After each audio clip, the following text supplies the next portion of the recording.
நாராயணகுரு பிறந்த நாள் கருத்தரங்கத்திற்காக நான் எடுத்துக்கொண்ட தலைப்பு வந்து ஐயா வைகுண்டரும் நாராயணகுருவும் பத்தி. இவங்களை ஒப்பிட்டு ஒரு சில கருத்துக்களை உங்களோட வந்து பகிர்ந்துக்க விரும்புறேன்.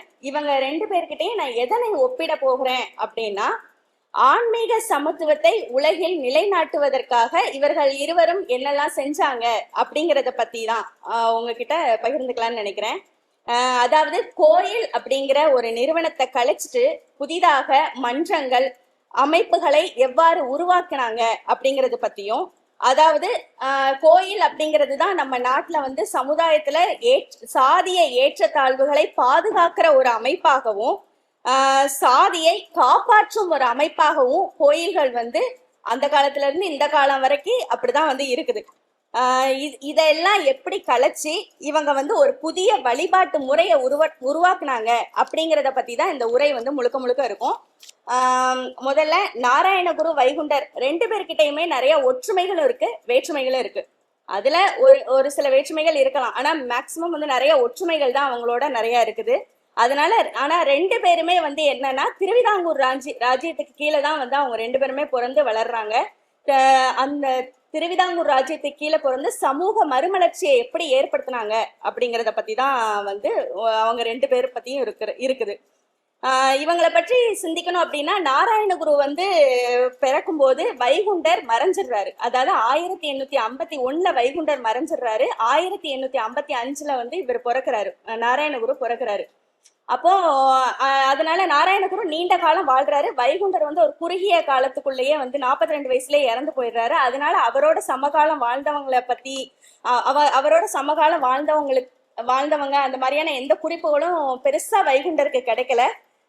ஆனா நாராயணகுருக்கு நமக்கு நிறைய வந்து குறிப்புகள், அவரோட வரலாற்று நூல்கள் அதெல்லாமே வந்து பிரெஞ்சு மொழியில ஆங்கிலத்துல அப்படின்னு அவரோட வாழ்ந்தவங்களே நமக்கு நிறைய வரலாற்று குறிப்புகள் நமக்கு நிறைய கொடுத்துருக்காங்க. இப்போ அதனால நாராயணகுரு பற்றி நமக்கு நிறைய தகவல்கள் கிடைக்கும். வைகுண்டரை பத்தி பெரிய அளவுல தகவல்கள் இல்லை. அதாவது அவரை பத்தி தெரிஞ்சுக்கணும்னா அகில திரட்ட அம்மானை அப்படிங்கிற நூல், அவர் வந்து அவரோட சீடருக்கு கனவுல சொல்லி அவர் சீடர் எழுதினதா சொல்லப்படுற நூல் வந்து அகில திரட்ட அம்மானை. அது போக அருள்நூல். இந்த மாதிரியான இந்த 2 நூல் மட்டும்தான் வந்து கிடைக்குது. இப்போ இந்த ஐயாவளி மக்கள் அந்த அகில திரட்ட அம்மானையில வந்து அவர் எப்படியெல்லாம் பிறந்தாரு, அதுல நிறைய புராண செய்திகள் வந்து இருக்கு. இவர் விஷ்ணுவோட அவதாரமா அப்படிலாம் சொல்லப்படுது. அது போக பின்னாடி நிறைய அறிவுரைகள் அதெல்லாமே வந்து அகில திரட்ட அம்மானையில சொல்லப்படுது. அருள்நூல் அப்படிங்கிறது வந்து இவரே எழுதினதா சொல்றாங்க. அதுல வந்து ஐயாவளி மக்கள் கடைபிடிக்க வேண்டிய ஒழுக்கங்கள், அதாவது என்னென்ன, அதாவது உச்சு படிப்பு உகப்படிப்பு அந்த மாதிரி வந்து அவங்க காலையில கூட்டு வழிபாட்டு முறை அந்த மாதிரிலாம் பண்ணுவாங்க. அது எல்லாமே வந்து அருள்நூல்ல வந்து இருக்குது. இதுல இப்போ வைகுண்டர் பிறக்கும் போது இந்த திருவிதாங்கூர் ராஜ்யம் வந்து பிரிட்டிஷ் கிழக்கிந்திய கம்பெனி கீழே ஒரு ஆட்சியா தான் இருந்துச்சு. அந்த நாட்டோட மன்னன் வந்து பத்மநாத சாமிக்கு தான் அடிமை அப்படின்னு சொல்லிக்கிறான். அப்போ மன்னன் எவ்வளியோ அவ்வளி தானே மக்கள். அப்போ மக்களும் வந்து பத்மநாத சாமிக்கு தான் அடிமையா இருக்கணும் அப்படின்னு வந்து சொல்லும்போது பல்வேறு சாதிய மக்கள் எல்லாருமே வந்து அந்த அடிமையா எந்த கீழ்மட்டத்துல இருக்கிற அத்தனை சாதி மக்களுமே அவனுக்கு அடிமையா அவன் என்ன சொல்றானோ அதை தான் கேட்டு நடக்கிற மாதிரியான ஒரு சூழல் வந்து அந்த காலத்துல இருந்துச்சு. இந்த மாதிரி ஒரு மனுசாஸ்திர இந்து மத மனுசாஸ்திர முறைப்படிதான் அந்த ஆட்சியுமே நடந்துச்சு. சாதிய நடைமுறைகள் வந்து ரொம்பவே இறுக்கமா காணப்பட்டுச்சு. 2 பேர் பிறந்த காலகட்டத்திலயுமே சாதிய முறைகள் ரொம்ப இறுக்கமா காணப்பட்டுச்சு.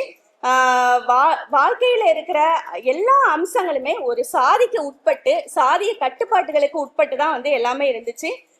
மக்களுக்கு வந்து அவங்களோட ஆன்மீக விருப்பத்துக்கு கூட அவங்களுக்கு சுயமா வந்து யோசிக்க முடியாத ஒரு சூழல்ல தான் வந்து மக்கள் வாழ்ந்தாங்க.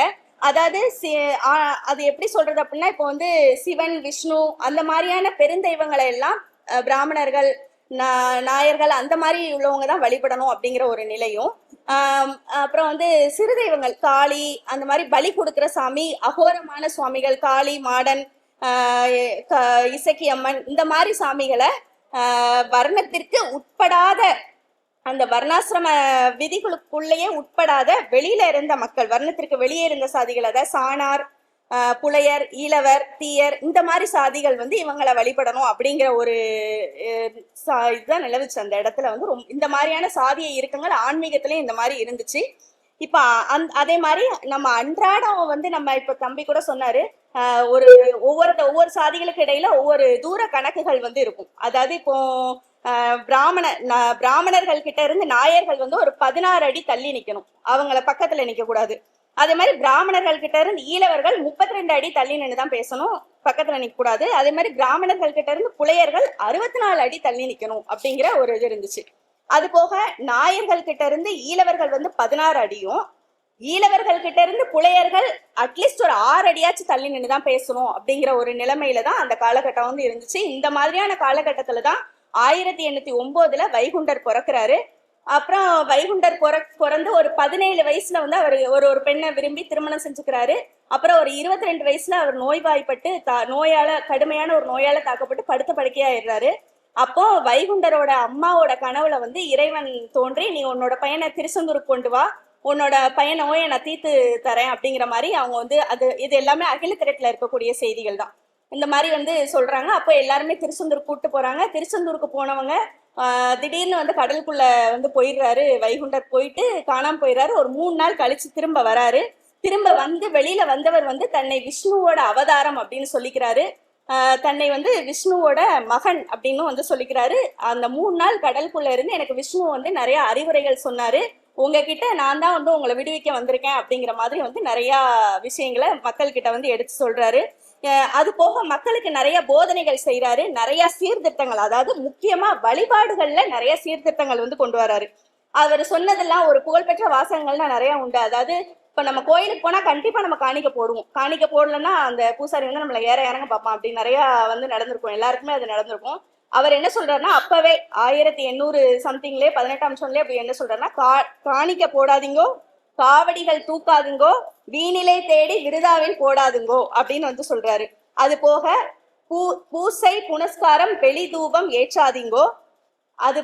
இதெல்லாம் தாண்டி இன்னொரு விஷயம் என்ன சொல்றாருன்னா, எனக்காகும் பேர்கள், என்னை தேடி வரக்கூடியவங்க ஆடு கிடாய் கோழி அறுத்து பலியிடார்கள், மாடு மண்ணுருவை வணங்கி திரியார்கள் அப்படின்னு. இந்த மாதிரிலாம் தெரியாதீங்க, மாடு மண்ணு அதெல்லாம் வந்து வணங்கிட்டு இருக்காதீங்க. நீங்க வந்து இதெல்லாம் தாண்டி அவர் உங்களுக்குள்ளதான் கடவுள் இருக்கிறாரு அப்படிங்கிற ஒரு கொள்கையை தான் வந்து அவர் சொல்றாரு.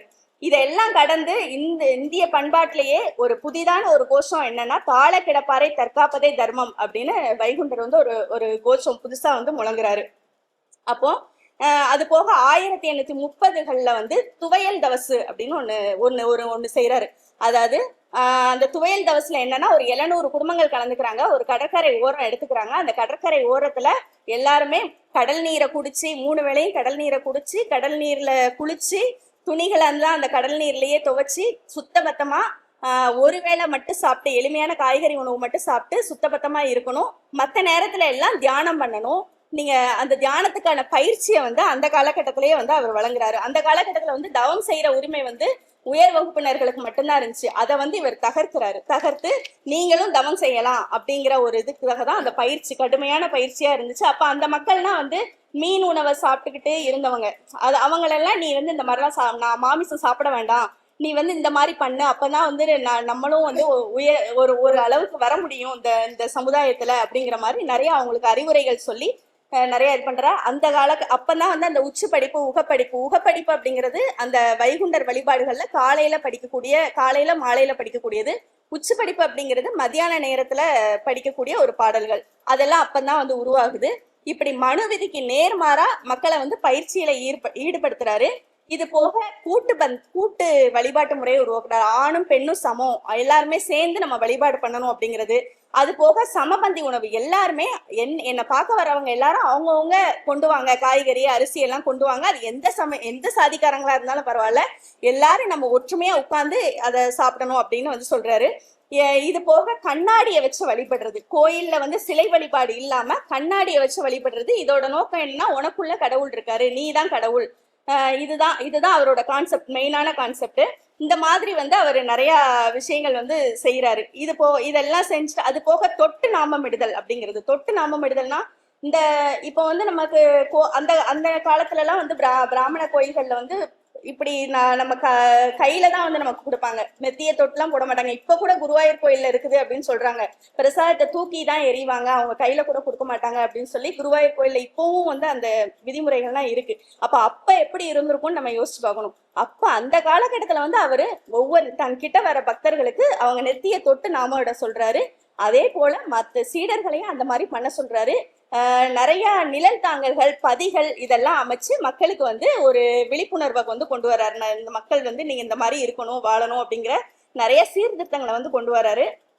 இப்படி இருக்கிறவர் ஒரு 1851 வந்து இறந்துடுறாரு. அவ்வளவுதான். இது வந்து ஓரளவுக்கு ஐயா வைகுண்டரை பத்தி மேலோட்டமான ஒரு செய்திகள். இப்ப நாராயணகுருவும் அதே காலகட்டத்துல ஐயா வைகுண்டர் இறந்து ஒரு 4-5 வருஷம் கழிச்சு பிறக்கிறாரு. 1855 பிறந்து இவர் 1928 தான் இறக்குறாரு. கிட்டத்தட்ட 73 வயசு வரைக்கும் இவர் வாழ்றாரு. அதனால இவரை பத்தி நமக்கு தெரியும். நிறைய விஷயங்கள் வந்து அவரோட வாழ்க்கை வரலாற்று நூல்கள்ல இருந்து நிறைய பேர் அவரோட சமமா வாழ்ந்தவங்க அவங்க எல்லாம் எழுதி வச்ச நூல்கள் மூலமா நமக்கு இவரை பத்தி ஓரளவுக்கு நமக்கு தெரிஞ்சுக்கிறதுக்கு வாய்ப்பு இருக்கு. இவர் வந்து அவரோட வாழ்க்கையில வந்து அதனால நீண்ட படிமலர்ச்சியை வந்து இவரோட வாழ்க்கையில நம்ம பார்க்கலாம். நாடு முழுவதுமே இவர் வந்து பயணம் செய்யறாரு. ஒரு தனிமை விரும்பியாவும் இருக்கிறாரு, அதே சமயம் மக்களும் சேர்ந்தும் வந்து இருக்கிறாரு. அவங்க கொடுக்கறதெல்லாம் சாப்பிட்டுட்டு அவங்களோடயும் இருக்கிறாரு. இவரை பற்றி இவரை வந்து இப்படியே இருந்துகிட்டு இருக்கவரை நம்ம வந்து ஈழவ சமுதாயத்தை சீர்திருத்தணும் அப்படிங்கிறதுக்காக பத்மநாதன் என்ற பால்பு அவரோட இருந்தவர். அவர் வந்து ஈழவ சமுதாயத்தை வந்து நம்ம சீர்திருத்தி அமைக்கணும் அப்படின்னு வந்து இவர்கிட்ட சொல்லும் போது இவர் வந்து அதுக்கு ஒப்புக்கொண்டு நிறைய கோயில்கள் கிட்டத்தட்ட 30 கோயில்களுக்கு மேல கட்டியிருக்கதா சொல்றாங்க. கேரளா, கர்நாடகாவில் வந்து கட்டியிருக்கதா சொல்றாங்க. ஆனா அதனால பல பிரச்சனைகளையும் அவர் வந்து சந்திச்சாரு. இப்போ வந்து ஐயாவும் சொன்னார், தம்பியும் சொன்னார், அந்த ஈழவ சிவன் இது வந்து எங்க ஈழவ சிவன், நான் ஈழவ சிவனை தான் பிரதிஷ்டை செய்தேன், உங்க சிவனை நான் வந்து பண்ணல, பிரதிஷ்டை செய்யல அப்படிங்கிற மாதிரி நிறைய சொல்றாரு. அவருக்கு வந்து சமஸ்கிருதமும் தெரியும். அந்த காலகட்டத்துல சமஸ்கிருதம் தெரிஞ்சவராகவும் இருந்துக்கிறவர். அதாவது சமஸ்கிருதம் வந்து உயர் வகுப்பினர்களுக்கு மட்டும் உரியது. ஆனா இவர் வந்து இவரோட சொந்தக்காரங்க மூலமா அதை வந்து கத்துக்கிட்டு நிறைய தாந்திரிகளை உருவாக்குறாரு. தாந்திரிகள்னா பூசாரிகளை வந்து நிறைய உருவாக்குறாரு. அந்தந்த கோயில்களுக்கு சமஸ்கிருதம் தெரிஞ்ச பூசாரிகளே உருவாக்குறாங்க. அதாவது கிட்டத்தட்ட உயர் வகுப்பினர் எப்படியெல்லாம் கோயில்ல நடத்தினாங்களோ அதே மாதிரி இவருமே நிறைய விஷயங்களை செய்யறாரு. இவரோட நோக்கமும் எப்படி இருந்துச்சு அப்படின்னா, அந்த மாதிரி சிறு தெய்வங்கள் எல்லாம் வழிபட வேண்டாம், அந்த மாதிரி சாராயம் படைச்சு ஆடு கோழி இதெல்லாம் படைச்சு சாப்பிடுற அந்த மாதிரி வழிபாட்டு முறைகள் வேண்டாம். அதுக்கு மாற்றா பெருந்தெய்வ வழிபாடு, சிவன், சுப்பிரமணியன் அந்த மாதிரியான சாமிகளை தான் வந்து வழிபட வந்து இவரும் சொன்னாரு. அந்த மாதிரி சாமிகளை தான் இவர் பிரதிஷ்டையும் செய்தாரு. லாஸ்ட் கடைசியில கண்ணாடியை வச்சு அவர் பிரதிஷ்டை செய்யறதா வந்து குறிப்புகள் நமக்கு கிடைக்குது. அந்த கோயில்கள்ல வந்து எல்லாம் முழுக்க என்ன பண்ணணும் அப்படின்னா, தியானம் செய்யறது, அமைதியா இருக்கிறது, அமைதியா இருந்து தெய்வங்களை வந்து வழிபட வைக்கிறது தான் அவரோட நோக்கமா இருந்துச்சு. கோயிலோட கட்டிட அமைப்புலயும் ஒரு மிகப்பெரிய மாற்றத்தை கொண்டு வந்தாரு. இப்போ நம்ம நிறைய கோயில்களுக்கு போவோம். ஒரு கோயில்களுக்கு போறோம் அப்படின்னா, இப்போ எனக்கு தெரிஞ்ச அளவுக்கு திருநெல்வேலி சைடு, எனக்கு திருநெல்வேலியில நெல்லையப்பர் கோயில்ல போய் பார்த்தோம்னா என்ட்ரன்ஸ்லேயே வந்து அப்படி வவ்வால் கத்திக்கிட்டு ஸ்மெல்லோட தான் உள்ள வந்து போவோம். அந்த மாதிரிதான் இருக்கும். ஒரு இருட்டடைஞ்ச ஒரு கோயிலா தான் வந்து எல்லா கோயிலுமே இருக்கும். அந்த மாதிரி இருக்கக்கூடாது அப்படின்னு இவர் நினைக்கிறாரு. ஒரு வெளிச்சமான கோயிலா இருக்கணும், காத்தோட்டமா இருக்கணும், வெளிச்சமா இருக்கணும், பெரிய பெரிய அறைகள் கொண்டு இருக்கணும். அந்த இடத்துல எல்லாம் அவங்க உட்கார்ந்து தியானம் செஞ்சாதான் மக்களுக்கு நிம்மதியா இருக்கும் அப்படின்னு அவர் வந்து நினைக்கிறாரு. அதே சமயத்துல வெளியிலையும் நிறைய மரங்கள் வளர்க்கணும், பூங்கா வளர்க்கணும் அப்படின்னா வந்து அவங்களோட சீடர்களுக்கு, அவரோட சார்ந்தவங்களுக்கு எல்லாத்துக்குமே இவர் வந்து இந்த மாதிரி எல்லாம் பண்ணணும் அப்படின்னு வந்து சொல்றாரு. கிட்டத்தட்ட ஒரு 1916க்கு மேல இவர் கோயில் கட்டுறதை வந்து விட்டுட்டு கல்வி நிலையங்கள், நூல்கள்னா கட்டுங்க, அதுதான் நம்ம வருங்கால சந்ததியருக்குனா உதவும் அப்படின்னு வந்து சொல்றாரு. அதனாலதான் வந்து இப்ப தர்ம பரிபாலனத்துல அப்புறம் வந்து அவர் ஏற்படுத்தின வடங்கள் எல்லாத்துலயுமே கல்வி சாலைகளையும் சேர்த்து வந்து உருவாக்குனாங்க. இறுதியா சொல்லணும் அப்படின்னா, இவங்க 2 பேருமே வைகுண்டரா இருந்தாலும் சரி, நாராயணகுருவும் சரி, உனக்குள்ளதான் கடவுள் இருக்காரு, வேற எங்கேயும் வெளியில போய் தேடாத அப்படின்னு தான் 2 பேருமே வந்து நிலைநிறுத்தினாங்க. இதைதான் வந்து நம்ம சீர்திருத்த கிறிஸ்தவர்கள், புரோட்டஸ்டன்ட் கிறிஸ்தவர்களும் வந்து இதைத்தான் சொன்னாங்க. இயேசு வந்து உனக்குள்ளதான் இருக்கா, வேற எங்கேயும் இல்லை அப்படின்னு அவங்களும் அதான் சொன்னாங்க. இவங்களோட ஒப்புமை அப்படின்னு பார்க்கும்போது 2 பேருக்குமே வழிபாட்டு உரிமை இல்லாமல் இருந்தவங்களுக்கு வழிபடுறதுக்கு, உங்களை போல எங்களுக்கும் வந்து வழிபடுறதுக்கு எல்லா உரிமையும் இருக்கு அப்படின்னு ஒரு மாபெரும் கிளர்ச்சி செஞ்சவங்க இந்த 2 பேருமே. இதன் மூலம் இந்த சமுதாயத்தை வந்து ஒன்று சேர்த்து வேறுபாடு இல்லாத சமுதாயத்தை உருவாக்குறதுக்கு தான் ரெண்டு பேருமே வந்து போராடினாங்க, ரெண்டு பேருமே செயல்பட்டாங்க. அதே மாதிரி நாராயணகுரு வந்து ஈழவர்களுக்கு மட்டும் வந்து எந்த இதுவும் சேவைகள் செய்யல, எல்லா சாதிகளுக்குமே அவர் செஞ்சாரு. அதே மாதிரிதான் வைகுண்டரும் அந்த காலத்துல இந்த 18 சாதிகளும் ஒண்ணுதான், எல்லா சாதிகளுக்கும் நான் வந்து சேவையாற்றுவேன் அப்படின்னு வந்து சொல்லிட்டாரு. அவரோட வாழ்க்கையில் நிறைய அந்த மன்னன் கைது செய்து போகும்போது உன்னோட சாதிக்கு மட்டும் நீ வந்து சேவை செய்யும், மற்ற சாதிகளை நீ தேடாத, அவங்களுக்கு எல்லாம் எதுவும் செய்யக்கூடாது அப்படிங்கும் போது கூட அவர் அந்த நேரத்துல கூட நான் எல்லா சாதிகளுக்கும் சேர்த்துதான் செய்வேன் அப்படிங்கிற மாதிரி மன்னன்கிட்ட சொல்லிட்டு வந்ததாதான் வந்து நமக்கு அகில திரட்டுல குறிப்பு வந்து கிடைக்குது. இப்போ இது வந்து நாராயணகுரு வந்து ஒரு சில வேறுபாடுகள் என்ன அப்படின்னா, நாராயணகுரு வந்து ஒரு மத வழியை உருவாக்குறதுல தீவிரமான ஒரு ஆர்வம் காட்டல. ஆனா வைகுண்டர் வந்து ஒரு தனியான ஒரு மதத்தை வந்து மத வெளியை உருவாக்கணும் அப்படிங்கிறது நினைச்சாரு. அதனால அன்பு வழி அப்படின்னு ஒண்ணு கொண்டு வந்தாரு. அன்பு குடி மக்கள் ஐயா வழி அப்படிங்கிற ஒரு புதிய இயக்கமாவே அது வந்து உருவாக்குனாரு. அதுவும் இப்போ உள்ள காலகட்டத்துல இந்து மதத்துக்குள்ளதான் வச்சு அதை பாக்குறாங்க. அது அவர் என்னெல்லாம் வேண்டான்னு சொன்னாரோ, பூசை செய்யாதீங்கன்னு எல்லாமே செய்யாதீங்கன்னு சொல்லியும் இவங்க அதை எல்லாத்தையுமே செஞ்சுட்டு இருக்காங்க. அவர் வேண்டான்னு சொன்னதெல்லாம் செய்யறாங்க. இதுதான் உண்மையாவே ரொம்ப வருத்தத்திற்குரிய ஒரு செய்தியா இருக்குது. அவ்வளவுதான். நன்றி, அனைவருக்கும் நன்றி.